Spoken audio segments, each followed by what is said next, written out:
El Señor les bendiga, amados hermanos. Estamos transmitiendo desde la ciudad de Tijuana, Baja California, México, la iglesia Sublime Gracia.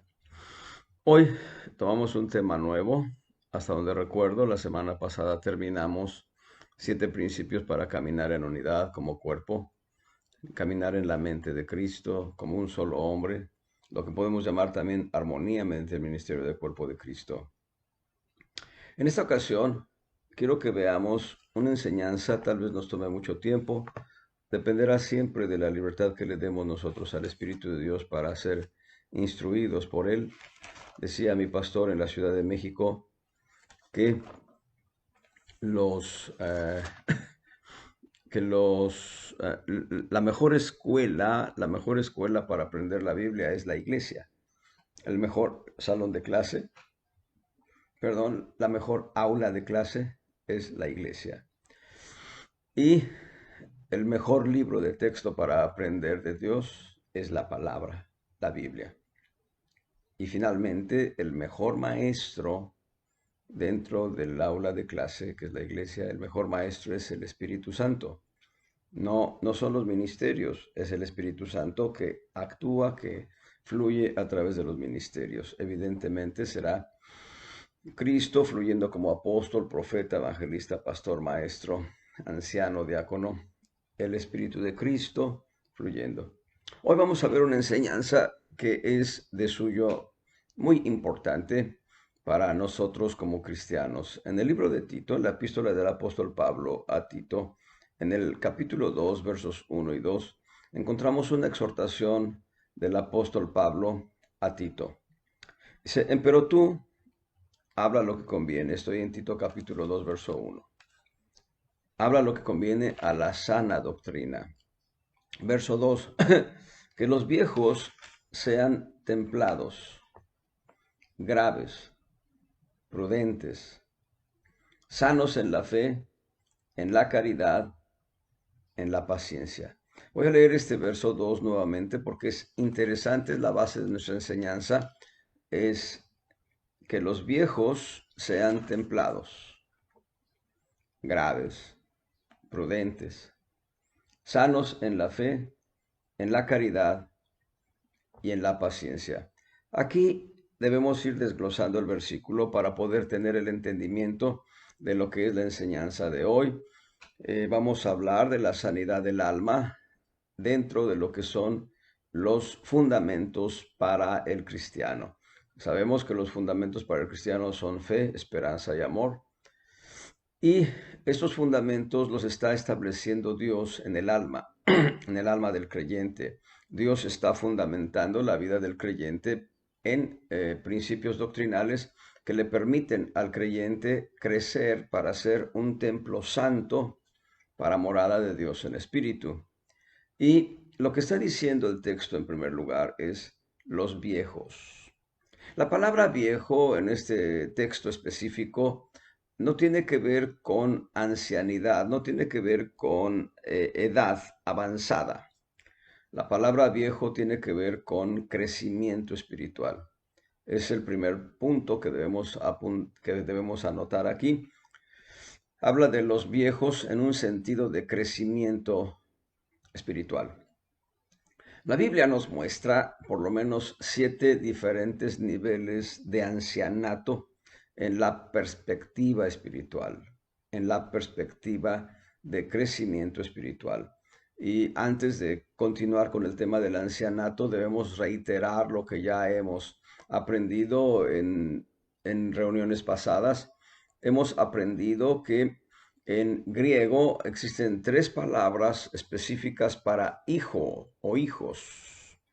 Y en la mesa, cuando se sientan todos los hijos de la familia alrededor de la mesa, podemos encontrar hijos que ya tienen 18, 20, 30 años tal vez. Y podemos encontrar hijos que tienen 12, 15 años y es probable que, y esto se da en algunos hogares, es probable que encontremos hijos que son recién nacidos o que tienen unos meses de nacidos o que tienen unos cuantos años apenas de haber nacido. Y en el caso específico de la mesa, en castellano a todos se les llama hijos, pero en griego no. En griego se les llama a los más pequeños, se les llama tecniones, esto es, pequeños que requieren de todos los cuidados de los padres. A los medianos, a los que ya están en un proceso de entrenamiento, se les llama paidiones, esto es, que están en un proceso de conocimiento de ciencia, entendiendo por ciencia precisamente conocimiento, y están en ese proceso de crecimiento para madurar. Pero a los hijos que ya crecieron y que ya fueron preparados y que tienen un oficio, que tienen una profesión, se les llama huios, esto es, maduros.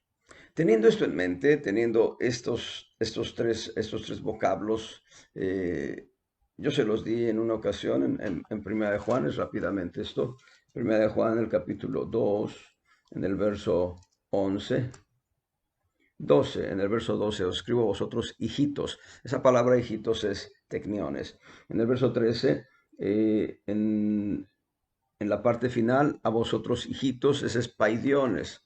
Y finalmente, les he dicho que en todo el Nuevo Testamento, con excepción de un texto bíblico, en todo el Nuevo Testamento, siempre que se dice de Cristo como el Hijo del Hombre o el Hijo de Dios, hijo, es huíos, maduro. Bueno, teniendo esto en mente, todo cristiano pasa por un nuevo nacimiento espiritual, de acuerdo a Juan 3. De ese nuevo nacimiento espiritual debe pasar a un proceso de crecimiento espiritual bajo el cuidado de padres espirituales. Hay, desgraciadamente, algunos bebés espirituales abandonados en basureros espirituales. Pero Dios no quiere eso. Dios quiere que nosotros, una vez que engendramos a alguien en Cristo, una vez que llevamos a alguien a las plantas del Señor para entregar su vida a Cristo, debemos cuidar de ellos para que crezcan, como si fuera un proceso natural, es en lo espiritual, que crezcan y maduren. Así que regresando al concepto viejos, Pablo escribe a Tito, habla de los viejos. No está hablando de gente de edad físicamente, no está hablando de edad avanzada físicamente, está hablando de crecimiento espiritual. Está hablando de gente que ya conoce del Evangelio por muchos años, gente que ha sido instruida en el temor de Dios, gente que ha sido instruida en la doctrina de Cristo y que deben estar caminando en sanidad y salud divinas. Dice que los viejos sean templados, sean graves, prudentes y agrega sanos.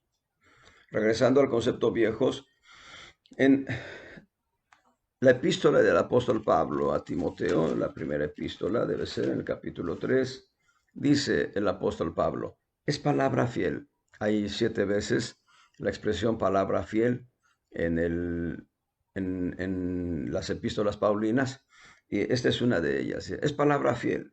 Si alguno apetece obispado, buena obra desea. Y este versículo, cuando dice obispado, nos está hablando de alguien que anhela crecer espiritualmente. La palabra obispado aplica en 2 direcciones. Aplica para desear caminar en el ministerio, ya sea de apóstol, profeta, evangelista, pastor, maestro, anciano, diácono, ayuda, gobernación. Y debo decir, los ministerios no los ganamos nosotros, no. Los ministerios los asigna Dios. Esto es, la función de servicio la asigna Dios. Si alguien apetece servir dentro de la iglesia, Dios le dará a esa persona una posición de servicio dentro de la iglesia. Esa es la primera dirección de apetecer obispado. Pero la otra dirección que me parece muy trascendente y también yo diría más que trascendente, yo diría es la manera correcta de ver la vida cristiana. Apetecer obispado es apetecer madurez, apetecer crecimiento. Esto es tener siempre la actitud correcta frente a la situación que se enfrente, no importando qué tipo de naturaleza o situación tengamos, siempre tener la actitud correcta. Así que apetecer obispado en cuanto a anhelar crecer en el carácter de Cristo es un deseo que Dios que Dios anhela se encuentre en todo corazón cristiano. Todo corazón cristiano. Les comento por lo menos dos testimonios, gente que conozco, y he escuchado los testimonios de viva voz.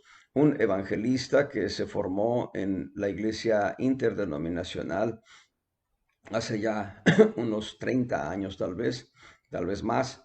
Él era un niño de 12 años y siendo un niño de 12 años vio un culto en el que se estaban ordenando ministros de Dios dentro de la iglesia interdenominacional. Y este niño, este jovencito, cuando vio que estaban orando por aquellos ministros, oró también y dijo, Dios, ¿qué impide que yo también pueda servirte? Y esa oración fue escuchada por Dios y años después Dios le dio un llamamiento a ser un evangelista. Y bueno, hay otras razones por las que dejó la iglesia interdenominacional, pero él se convirtió en un evangelista.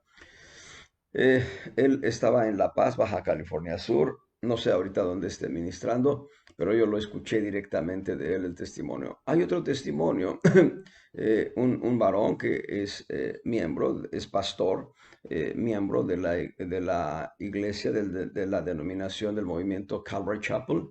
Y él, de igual manera, siendo un jovencito, siendo un niño, dijo, yo quiero servirte, Señor, y Dios lo llevó al pastorado.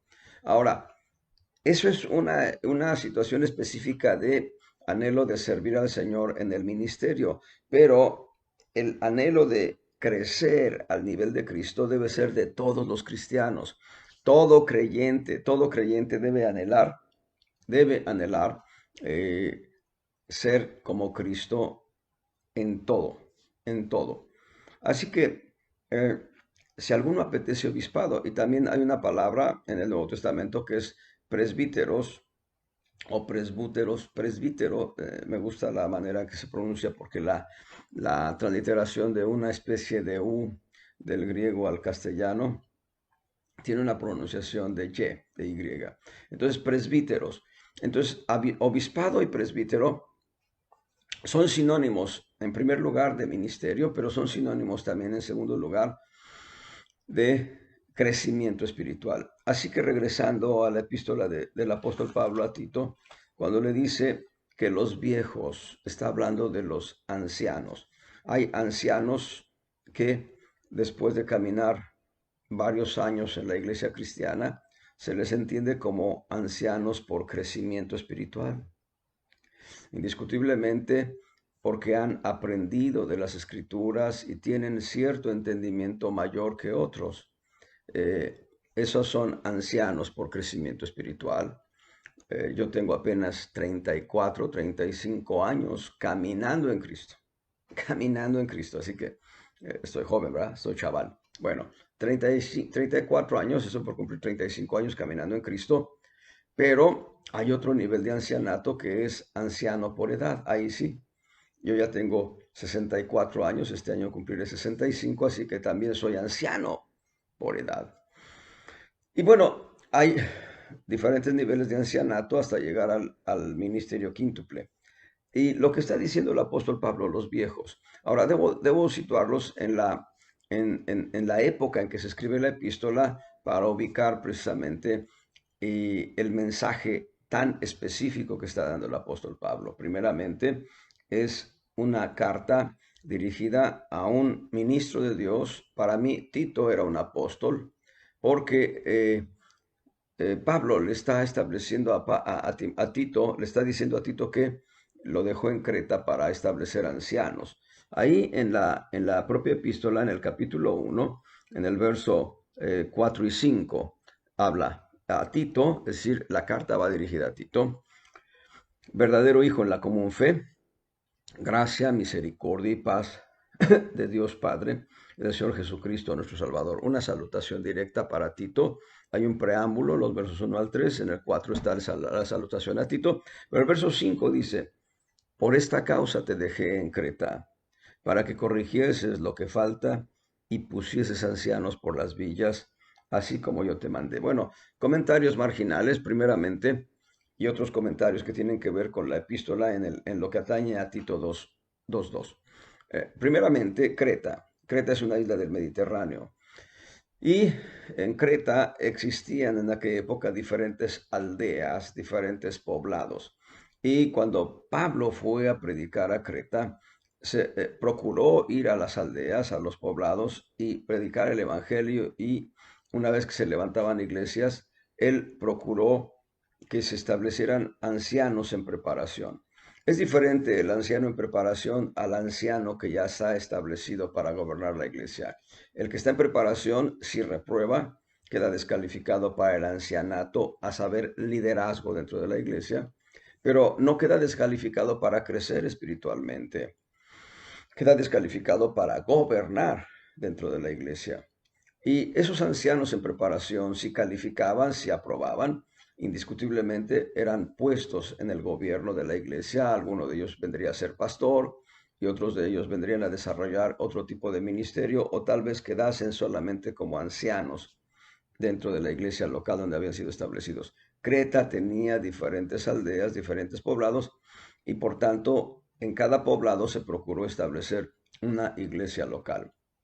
Pablo le está requiriendo a Tito que establezca ancianos por las iglesias.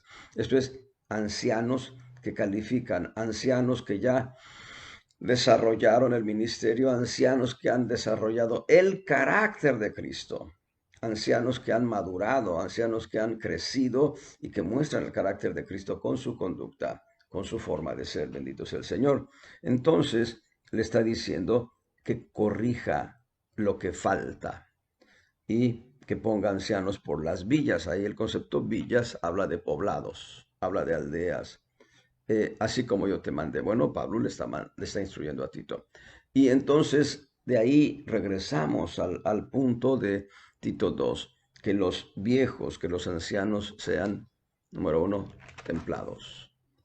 Número dos, graves, esto es, sobrios. Número tres, prudentes. Y entonces agrega una palabra que es trascendente. Dice, sanos, sanos en la fe, en la caridad y en la paciencia. Y aquí están los fundamentos. Paciencia va a ser sinónimo de esperanza. Y aquí están los fundamentos de fe, amor y esperanza en ese orden. Ahora, hay que clarificar esto. ¿La fe enferma? ¿El amor, la caridad enferma? ¿La esperanza enferma? Debo clarificarles. No. La fe se origina en Cristo. Hebreos 12:2 establece, puestos los ojos en el autor y consumador de la fe, en Jesús. La fe tiene su origen en Jesús y la fe nos lleva a Jesús como fin último, en manera tal que la fe no enferma. Quien enferma es el creyente en el ejercicio de la fe.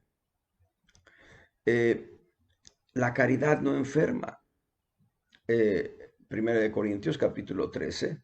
Primera de Corintios capítulo 13 va a decir en los versos 4 al 8, la caridad es sufrida, es benigna, la caridad no es jactanciosa, no busca lo suyo, no se goza de la injusticia, no se goza de la verdad, más se goza de la verdad, todo lo sufre, todo lo cree, todo lo espera, todo lo soporta.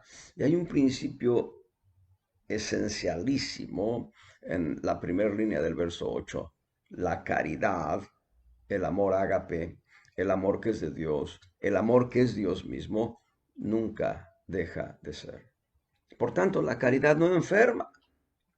Quien enferma es el creyente por no vivir el amor de Cristo, por no experimentar el amor que es de Cristo y que debe ser específicamente guiado en la forma en que está descrito, por mencionar el primer planteamiento, en 1 Corintios 13, del 4 al 8.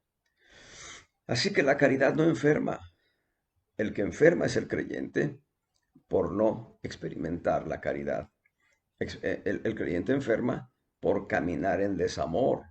Desamor es lo contrario de amor. Desamor es lo contrario de caridad. Desamor es lo contrario de la naturaleza de Dios, que es el amor mismo.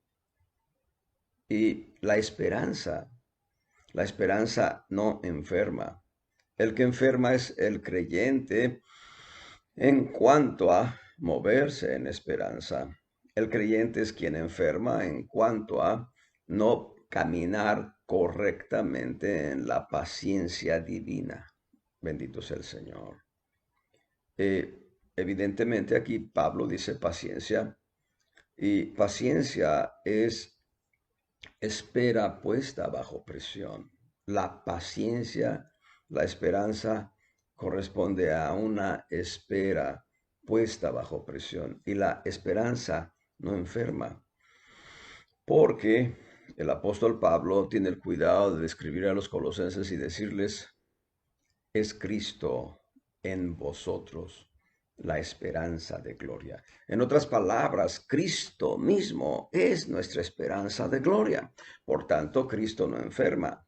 Cristo llevó nuestras enfermedades en la cruz, pero después de su resurrección, Él no enferma más. Él tiene un cuerpo glorificado. Jesús, el Hijo del Hombre, tiene un cuerpo glorificado. Bendito sea el Señor. Así que regresando al punto, cuando dice el apóstol Pablo que sean sanos en la fe, en la caridad, en la paciencia, lo hace en razón de que es el creyente. No está diciendo que sea sana la fe en ellos, no está diciendo que sea sana la caridad en ellos o la paciencia en ellos. Está diciendo que ellos sean sanos, que sean sanos en el plano espiritual en cuanto al ejercicio de la fe, la caridad y la esperanza, o en este caso específico, la paciencia como sinónimo de esperanza. Cuando nosotros leemos con mucho detenimiento la epístola a Tito, a pesar de ser 3 capítulos, tienen una descripción detallada de cómo está la iglesia o las iglesias en Creta, cómo están caminando los creyentes en Creta, las iglesias.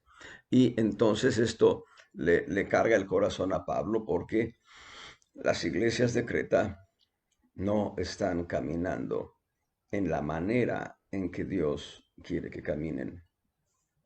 Así que este mensaje aplica a iglesias que no están caminando como Dios quiere. Y si nosotros como iglesia local, o si algún visitante a esta página de otra iglesia diferente ve que hay deficiencias en el caminar de estos principios fundamentales de fe, amor y esperanza, entonces lo correcto es venir a entender cómo ser sanos nosotros, los creyentes, en la fe, caridad y paciencia.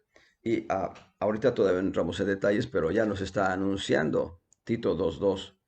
Dice que los viejos sean templados. La templanza es una de las, es la medicina, es el elemento medicado para nuestra alma, a fin de ser sanos en la fe. Para que yo sea sano en la fe, mi vida en el alma debe caminar en templanza. Pero dice que sean graves. Esta palabra grave también se puede entender como sobrio.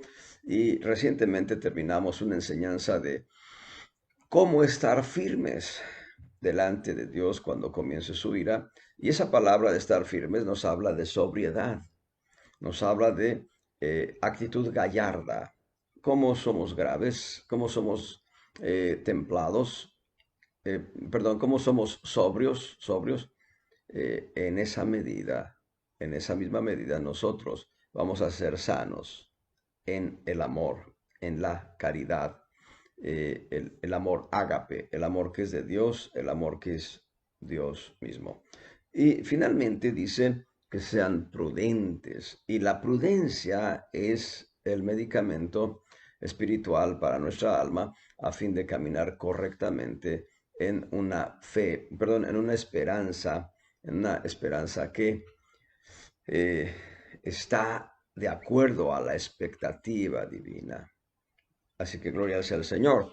Pero hay una serie de causas que Pablo va a evidenciar en esta carta en cuanto a cómo se están conduciendo los cretenses. Y vean, por mencionar algo, en el verso, en los versos 10 en adelante, Dice, porque hay muchos contumaces, habladores de vanidades y engañadores de las almas.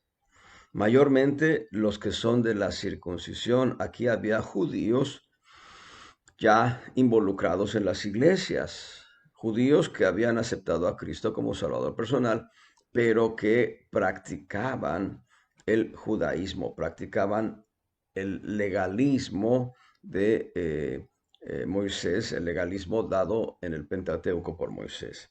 Dice algo más, dice, verso 11, a los cuales es preciso tapar la boca, que trastornan casas enteras, enseñando lo que no conviene por torpe ganancia. Esto es terrible. Es decir, había quienes buscaban el beneficio económico a cambio de una palabra que ellos decían en el nombre del Señor, pero que era una palabra torpe, una palabra ajena a la voluntad divina, una palabra que nada tenía que ver con el consejo de Dios. Verso 12. Dijo uno de ellos, uno de los cretenses dijo, y este cretense ya era profeta. Noten, un profeta cretense les dice de ellos, dice, los cretenses, siempre mentirosos, malas bestias, vientres perezosos. Qué tremendo. Tremenda la condición de la iglesia de Creta. Las iglesias de Creta estaban en condiciones terribles. Había gente contumaz, había habladores, había engañadores, había gente que sacaba ganancia, gente que trastornaba las casas enteras y por dinero, y mentirosos, malas bestias, qué tremenda palabra, vientres perezosos. Y luego dice algo más el apóstol Pablo, al verso 13. Este testimonio es verdadero. Noten, lo que dijo el profeta es verdadero. Dice, por tanto, repréndelos duramente. Pablo le da autoridad a Tito para que pueda reprender con dureza a los creyentes, a los hermanos en Cristo, a los hermanos nuestros en Cristo de Creta, de aquella época. Dice, y mándales, dice, repréndelos duramente para que sean, nuevamente, sanos en la fe. Sanos en la fe. Cuán importante pareciera ser que los cretenses se habían desviado de la fe, habían caminado en una actitud completamente ajena al ejercicio divino, al ejercicio correcto de el consejo de Dios por la doctrina, por la sana doctrina. Pablo se preocupó siempre de establecer los principios doctrinales en las iglesias donde él ministraba, en los lugares donde él compartía el evangelio. Se preocupó siempre Pablo de establecer los fundamentos de fe, esperanza y amor en las iglesias donde él ministró como apóstol. Y va a decir todavía algo más, dice, verso 14, que no atiendan, dice, a fábulas judaicas y a mandamientos de hombres que se apartan de la verdad. Esto es, había entrado una corriente de doctrinas ajenas al consejo de Dios, doctrinas judaizantes, doctrinas que establecían la necesidad de circuncidarse, de guardar el sábado, de guardar un mundo de ritos. Hoy en día se están metiendo ese tipo de corrientes en las iglesias cristianas y están jalando adeptos para su continuidad con doctrinas de error, doctrinas ajenas a la sana doctrina del nuevo pacto. Es importante la claridad aquí. Cuando habla de doctrinas de error, habla de mandamientos de hombres, fábulas judaicas, dice que se apartan de la verdad. Aquí es importante hacer una clarificación. Existen en estos momentos en diferentes frentes un conjunto de doctrinas de error, doctrinas heréticas que están desviando a la cristiandad lejos del camino del Señor. Una de esas doctrinas de error que tiene que ver con lo que anuncia Pablo en esta carta es la cristiandad judaizante o la cristiandad mesiánica, permítanme. Esta cristiandad mesiánica se ha atrevido a establecer fábulas, como dice Pablo, fábulas, fábulas judaicas. Sucede que de alguna manera te hacen un estudio y dicen, tú perteneces a la tribu de Rubén y tu esposa pertenece a la tribu de Benjamín. Y entonces, y también tienes otros parientes allá, ¿no? Vamos a ver, no, pues están en tal tribu. Y eso, eso nada tiene que ver con el nuevo pacto que Cristo ha establecido con su muerte, sepultura y resurrección para su iglesia neotestamentaria. Yo puedo decirles, bueno, mi segundo apellido es Pérez. Y eso que, bueno, pues Pérez es un apellido judío. Yo ya estaría cayendo en el error. ¿Por qué? Porque no debemos atender a fábulas judaicas. Es así de sencillo. No debemos atender a fábulas judaicas. Eso de que pertenece a tal tribu, eso no está en el nuevo pacto. Así que pues, yo me apellido Pérez por alguna circunstancia. Bueno, mi abuelo era Pérez, mi mamá era Pérez, pero pues, eso no significa que por eso yo deba seguir buscar cuál es la tribu. No, yo ni siquiera tengo idea si tengo pertenencia, afiliación a una tribu judaica, porque en mi vida, un 80% de mi vida, yo soy indígena. Hay un mestizaje ya en mí, pero mi abuelo mi padre era indígena, mi abuelo paterno era indígena, mi abuelo materno, el papá de mi mamá, era indígena. Así que yo no puedo estar así con ese tipo de fábulas. Y lo que está sucediendo con quienes están metiendo ese tipo de fábulas, perdón, lo que está sucediendo en ese tipo de fábulas mesiánicas es que ahora también te dicen, debes usar el kipá. Ese es una especie de gorrita que apenas te cubre el, el, el remolino de la cabeza. Y debes usar el kipá, debes dejarte crecer la barba como un rabino. Eso nada tiene que ver con el nuevo pacto de Cristo para nosotros. O te van a decir, tienes que guardar el sábado. Yo he dicho esto, ¿cuál sábado? Si me dicen el sábado de semana, bueno, se entiende que hay un sábado de semana. Y si me dicen, es el sábado, es el día que debes guardar, yo les digo, la Biblia en el Antiguo Testamento, en el Pentateuco, marca diferentes tipos de sábados o sabbats. Y ellos no lo cumplen. Pero además, aunque lo cumplieran, no tiene sentido cumplirlos. Cristo ha cumplido la ley por nosotros. Pero lo que está diciendo aquí el apóstol Pablo es que se han metido esas corrientes doctrinales y esas corrientes doctrinales están desviando a la cristiandad en aquella época en Creta y hoy en día lo están haciendo en las iglesias cristianas. Hay quienes se convencen de esto y entonces empiezan a caminar en un conjunto de principios religiosos, farisaicos, ajenos al consejo de Dios. Guardan el sábado. Y yo pregunto, ¿cuál sábado? El Pentateuco por lo menos muestra diferentes sábados. Hay un sábado de semana, ¿de acuerdo? Pero el día de la Pascua, el 14 de Nisan, 14 de Aviv, es Sabbat para los judíos, no para los cristianos. Para nosotros los cristianos no es Sabbat. Para los judíos es Sabbat porque ellos siguen la tradición, los ortodoxos, los que caminan de acuerdo al principio de la escritura. El Sabbat de Pascua, el Pesaj, ¿sí? No es sábado de semana. Es un sábado que puede ser cualquier día de semana, entre el primero y el séptimo día. Pero además, el día siguiente a la Pascua es Sabbat solemnísimo.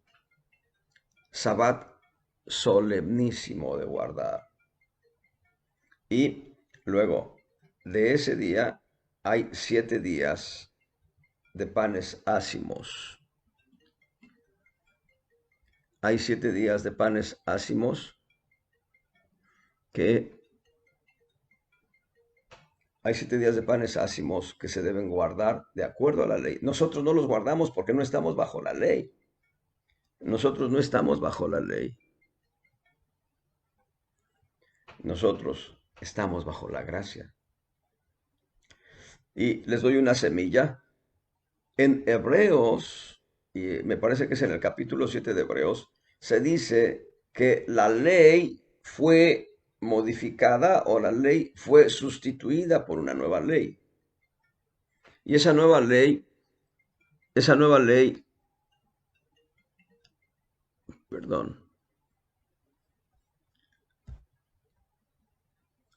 que la ley del Antiguo Testamento, la ley del sacerdocio, fue sustituida por una nueva ley. Voy a tener que hacer una pausa aquí, permítame.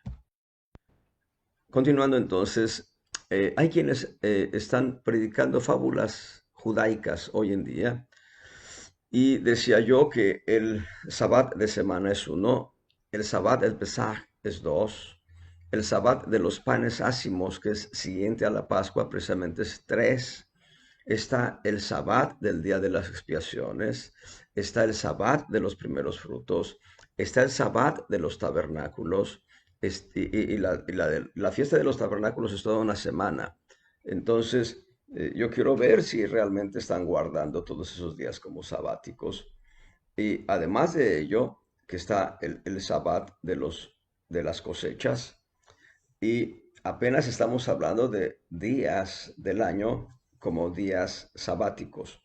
Pero la ley estableció un año sabático de trabajo. En otras palabras, 6 años de trabajo continuo y un séptimo año de reposo. Alguien dirá, oye, pero eso es solamente para los agricultores. Pues que se lo digan a un agricultor que tiene la fe judaica para ver si lo hace o no lo hace. Israel nunca cumplió Israel nunca cumplió la ley en la parte de los años sabáticos. De hecho, Dios estableció juicios para la nación de Israel, anunciando, porque las tierras descansarán sus sábados. Noten, las tierras nunca habían reposado. Israel no respetó el sabbat anual. Pero vamos lejos todavía. Ese era el séptimo, el sabbat, un año sabático, pero después venía el año 49, que era sabático, y evidentemente el año 50, jubileo, que era también sabático. Yo quiero ver a los hermanos que están caminando en una doctrina mesiánica que me digan cuándo es el jubileo. Algunos dirán, pues será hasta dentro de 50 años. ¿De dónde parten para decir que será hasta dentro de 50 años? Y más aún, consideremos, van a perdonar todas las deudas que tengan sus deudores con ellos. Verdaderamente es complicado, nada más por decirles un texto que tiene que ver con esta crítica al cristianismo judaizante. Ahí en Hechos capítulo 15, el apóstol Pedro va a poner el dedo en la llaga diciendo que nadie ha cumplido esto, dice ahí en Hechos capítulo 15, en el verso uh,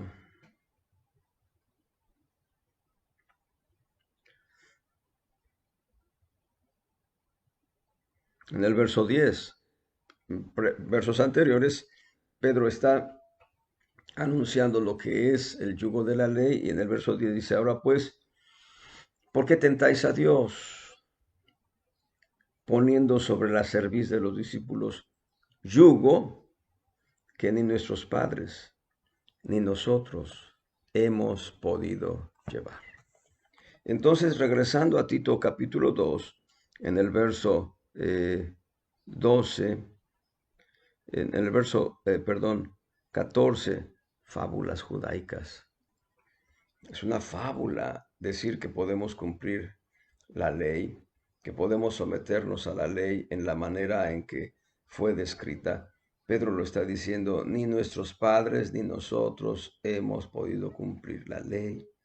Y esa es una desgracia que ha penetrado en algunos creyentes y se han ido a formar grupos de cristianos con principios judaizantes. Ya esto había sido un fenómeno social dentro de la iglesia cristiana al inicio, hace cerca de 2000 años, cuando empieza la iglesia a caminar. Muchos religiosos judíos aceptaron la fe de Jesucristo, pero empezaron a decirle a la gente, si no se circuncidan, no les vale esta fe. Y la circuncisión es parte del rito de la ley, en tanto que la gracia nos ha librado de la ley. Les animo a que lean con detenimiento la epístola a los Gálatas, porque en la epístola a los Gálatas el apóstol Pablo hace una separación categórica de lo que es la ley y lo que es la gracia. Bueno, vamos a continuar. Entonces, dice el apóstol Pablo en Tito 1:15, todas las cosas son limpias a los limpios, pero a los contaminados e infieles nada es limpio. Antes su alma y conciencia están contaminadas. Verso 16, profésanse conocer a Dios, pero con los hechos lo niegan, siendo abominables y rebeldes, reprobados para toda buena obra. Entonces, lo que está anunciando Pablo en la epístola a Tito es la enfermedad espiritual que ha penetrado en las almas de los creyentes por atender, escuchen bien, todos estos vicios que se están evidenciando, por atender, dice, a contumaces, a habladores de vanidades, a engañadores, a y esos engañadores eran, muchos de ellos eran judíos, dice, a aquellos que trastornaban casas enteras, a los que enseñaban lo que no conviene. Estaban escuchando los cretenses todo este tipo de error, dice, y mentirosos, malas bestias, vientres perezosos, fábulas judaicas, mandamientos de hombres que apartan de la verdad, todo esto y muchas cosas peores. Entonces, vamos a encontrar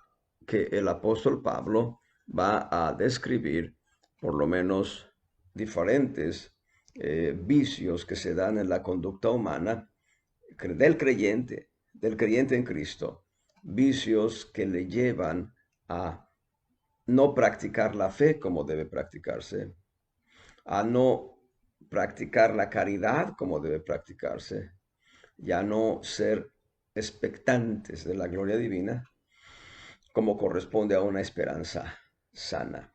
Insisto, la fe, la caridad y el amor, no, la fe, la caridad y la esperanza no se enferman.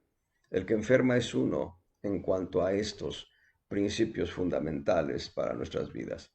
Y ya anunciando un poco el tema de la fe que enferma, no es que la fe esté enferma, sino el creyente enfermo respecto del ejercicio de la fe. El apóstol Pablo escribe a Timoteo estos aspectos de debilidad en el creyente en cuanto al ejercicio de la fe. Es el orden en que lo estamos llevando. Dice que sean templados, sobrios o graves. Dice prudentes y dice sanos en la fe. Primero debemos evidenciar el vicio en el alma para después ver cómo podemos ser sanados en el alma respecto del fundamento. En 1 Timoteo 1:4, aquí Pablo va a poner los, los vicios del corazón del creyente en cuanto a la fe. En 1 Timoteo, en el capítulo 1, verso 4, dice, ni presten atención a fábulas y genealogías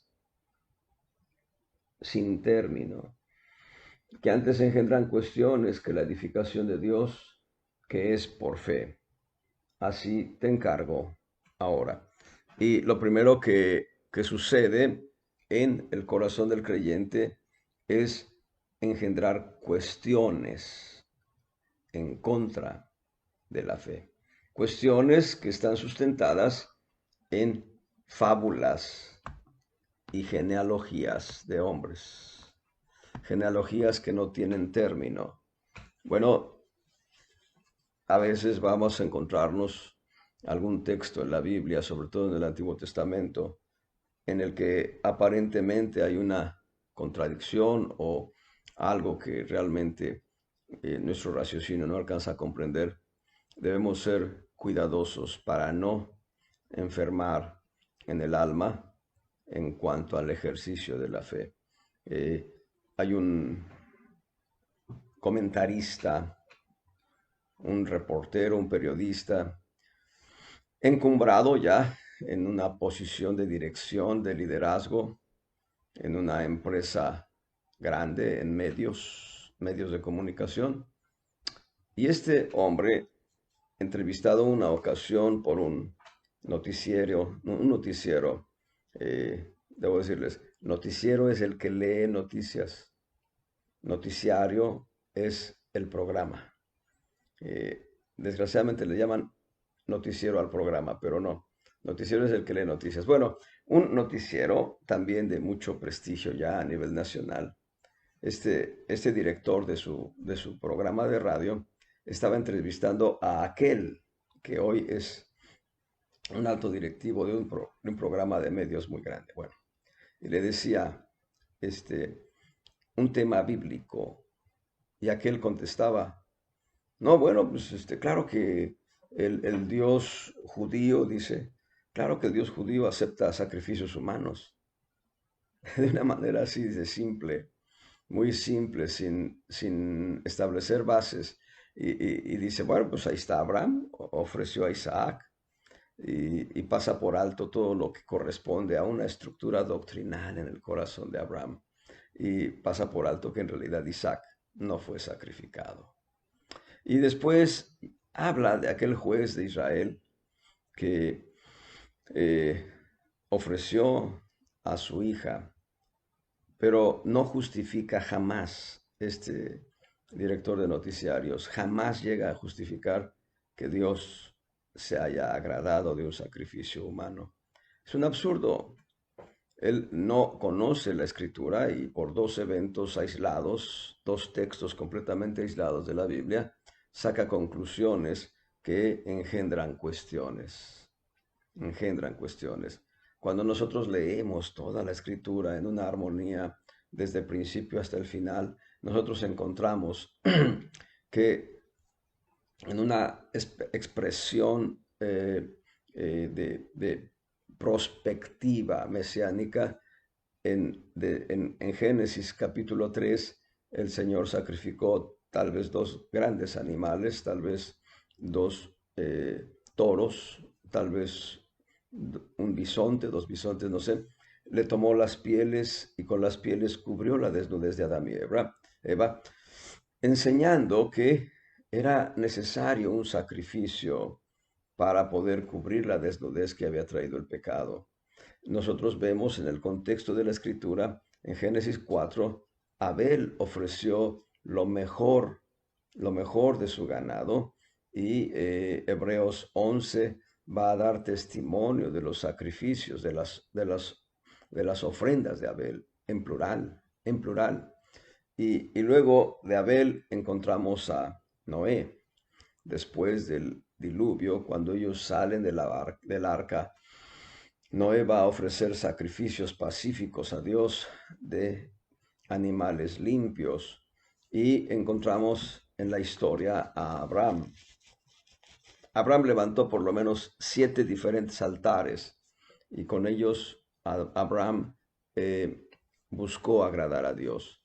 Y así podemos ir transitando y encontramos en el libro de Éxodo cómo la nación de Israel por familias, y cuando una familia era pequeña y la otra también, se invitaban para estar en un solo lugar. El día de la Pascua, el 14 de Nisan, sacrifican el cordero pascual, y un cordero por familia y un cordero por nación. Y todo eso solamente es una sombra o figura. Hay una pregunta y debo decirles que hay una enseñanza muy bonita donde aparecen diferentes preguntas trascendentales que la misma Biblia da respuesta. Y en el caso de Isaac, Isaac cuestiona a Abraham y a su padre Abraham, le dice, Padre Abraham, he aquí la leña, he aquí el fuego, ¿dónde está la víctima para el holocausto? ¿Dónde está el cordero? Esa pregunta quedó ahí en punto suspensivo la respuesta. Abraham solamente dijo, Jehová se proveerá cordero para el holocausto. Pero muchos siglos, muchos siglos, llegamos a Juan capítulo 1. Y en Juan capítulo 1, Juan el Bautista ve venir a Jesús al río Jordán. Y Juan el Bautista, al verlo, le dice a la gente que seguía a Juan el Bautista, dice, he aquí el Cordero de Dios que quita el pecado del mundo. Y entonces, si este director de un medio noticioso ya de prestigio, bueno, prestigio en este país, si ese director entendiera todo el contexto, comprendería que Dios no quería en realidad a Isaac como holocausto, sino que Dios estaba confirmando en el corazón de Abraham la fe, la convicción que tenía Abraham de quién era el Dios de gloria. Y en cuanto a aquella jovencita sacrificada, no hay testimonio en el libro de los jueces que Dios se agradase de ello. Es más, en el libro de los jueces aparece una consigna por lo menos 2 o 3 ocasiones diciendo, en esta época cada quien hacía lo que bien le parecía. No cada quien hacía lo que a Dios le agradaba. Y bueno, y terminado de leer el contexto de esa pregunta, he aquí el fuego, he aquí la leña, ¿dónde está el cordero? Muchos siglos, muchos siglos después, he aquí el cordero de Dios. Y hay un complemento a la respuesta que quita el pecado del mundo.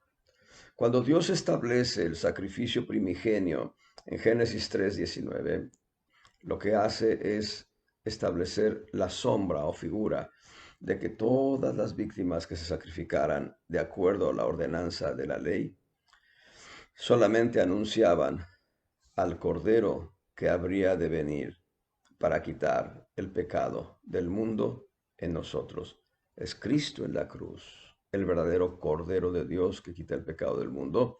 Y es Cristo en la cruz quien cumple a la perfección Levítico 16, donde el Espíritu de Cristo es el sumo sacerdote, el alma de Jesús es el macho cabrío, perdón, llevado al desierto para morir de hambre y de sed y víctima de aves de rapiña, de animales rapaces.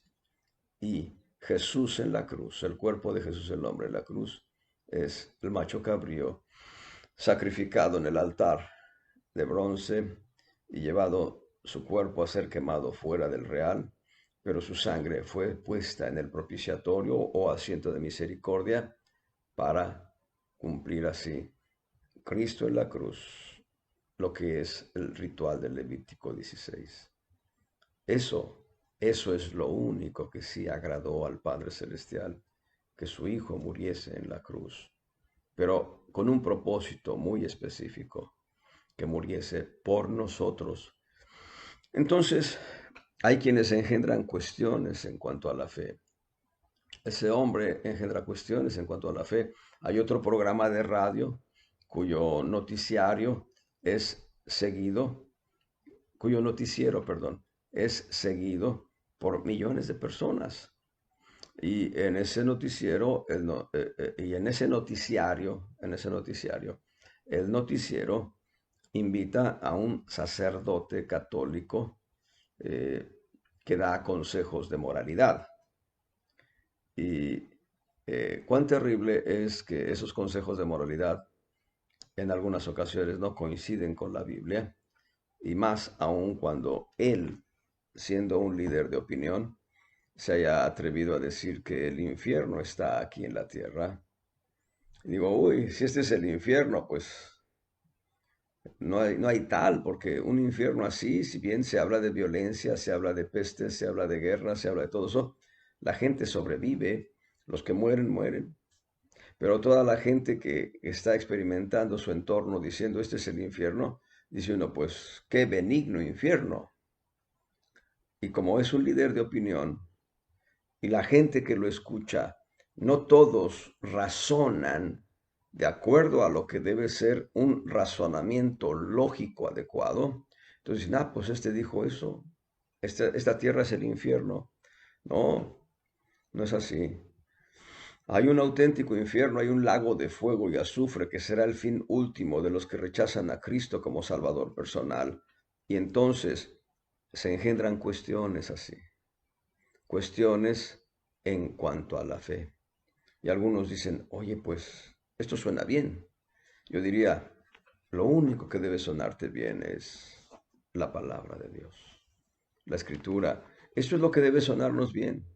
Y debemos entender el contexto de la escritura desde principio hasta fin para poder entender, para poder comprender el consejo de Dios en cuanto a la fe que nosotros ejercemos. Es el primer principio. Y entonces, para sanar nosotros en cuanto a la fe, nosotros debemos alinear nuestro raciocinio a la escritura, no al revés.